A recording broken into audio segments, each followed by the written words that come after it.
Dasturimiz davom etadi. O'zbekiston Respublikasi Soliq qo'mitasi tomonidan aholining soliq masalalari bo'yicha xabardorligini oshirish maqsadida Mening solig'im, yurtim iqboli targ'ibot aksiyasi keng o'tkazilmoqda. Surxondaryo viloyatida bo'lib o'tgan navbatdagi tadbirda esa fuqarolar, biznes vakillari hamda mahalla raislari faol ishtirok etdi.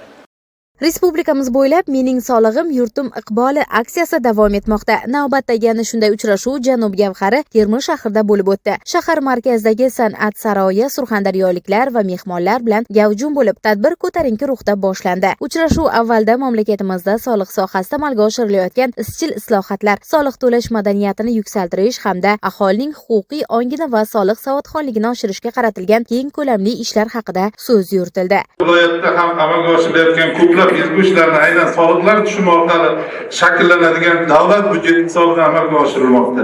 Zero ona diyorimiz ravnaqa, tinch va farovon hayotimiz barqarorligi yo'lida siz u biz to'layotgan soliqlarning ahamiyati beqiyosdir. Soliq to'lashning konstitutsiyaviy burch ekanligini chuqur anglagan har bir ishtirokchi, ayniqsa yoshlar, soliq savodxonligiga oid qizg'in savol-javoblarda faol qatnashib, o'z fikr va mulohazalarini bildirdi. Bugun butun respublika bo'yicha Mening solig'im, yurtim iqboli aksiyasi davom etmoqda. Aksiyaning asosiy maqsadi soliq madaniyatini yuksaltirish, ayniqsa yoshlarimiz o'rtasida soliq bilimlarini yuksaltirish va bu bilan namunali soliq to'lovchilar safini kengaytirishdan iborat.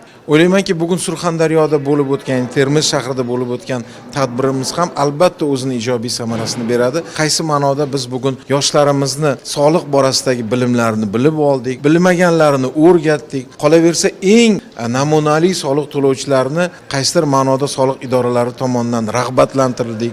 Bu ham ertaga ularni namunali soliq to'lovchi bo'lib, mana shu yurt iqboli uchun belgilangan soliqlarni o'z muddatida to'lashlarida bir turtki bo'ladi degan umiddamiz. Aksiya davomida viloyatdagi namunali tadbirkorlik subyektlariga soliq qo'mitasining tashakkurnomalari va esdalik sovg'alari topshirildi. Shuningdek, faol ishtirokchilar hamda mahalliy soliqlarni birinchilardan bo'lib to'liq to'lanishini ta'minlagan mahalla raislari ham munosib ravishda taqdirlandi. Darhaqiqat, har bir to'langan soliq bu faqat raqam emas, bu yurtimiz ravnaqa, kuchli barqaror iqtisodiyot sari qo'yilgan istiqbolli qadamdir. Muqaddas Panjiyeva, Ilyos Rahmatov, tafsilot informatsion dasturi uchun.